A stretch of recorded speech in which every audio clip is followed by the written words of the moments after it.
This is what we're exploring over the next 10 weeks together, what it means to follow Jesus even to the cross.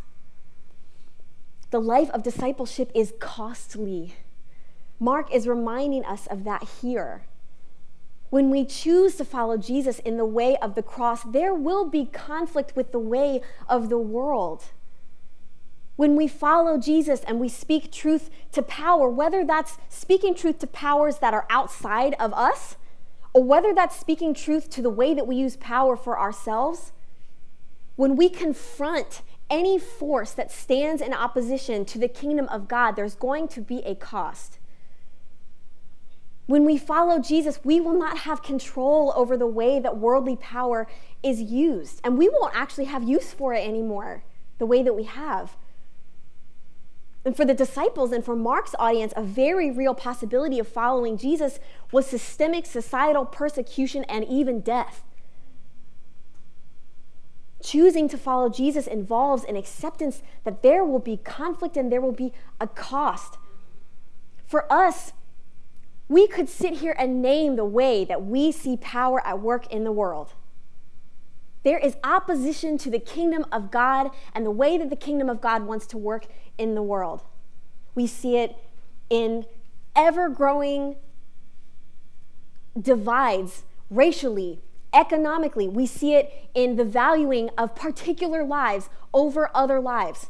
We see it in the nonchalance or just ignorance or just blind denial of inequity. Inequity so much so that it actually costs people their lives. When we follow Jesus in the way of the cross, we will come up against these things outside of us and inside of us. We will come against it, and there will be a cost. Now, for most of us in our context today, the threat of death because of our faith is not likely. Though I want to name that around the world and even here in the U.S., it is not impossible.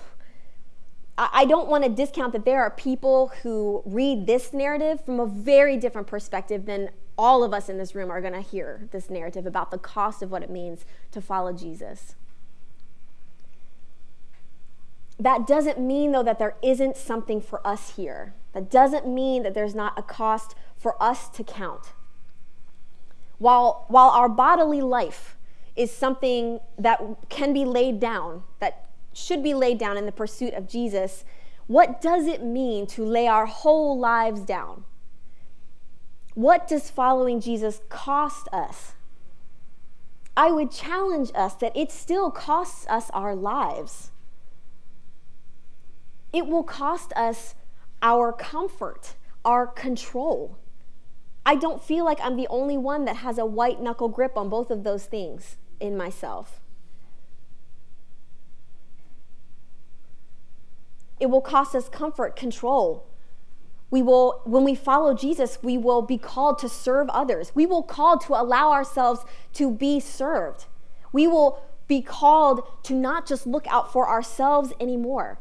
We will be called, like we talked about 2 weeks ago, to be shaped and transformed in a community of people. Loss of control, loss of comfort. For those of us with some kind of societal privilege, following Jesus will cost us the benefits of being higher up on a societal ladder. It will cost us the ability to wield power for our own advantage. It can cost us relationships. It can cost us ease.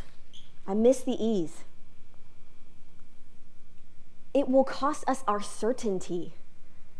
It will cost us our certainty about the future, about what is next. It will cost us our certainty even about what faith is. This story prepares us that following Jesus will be difficult because the way of the cross is at odds with the way of the world.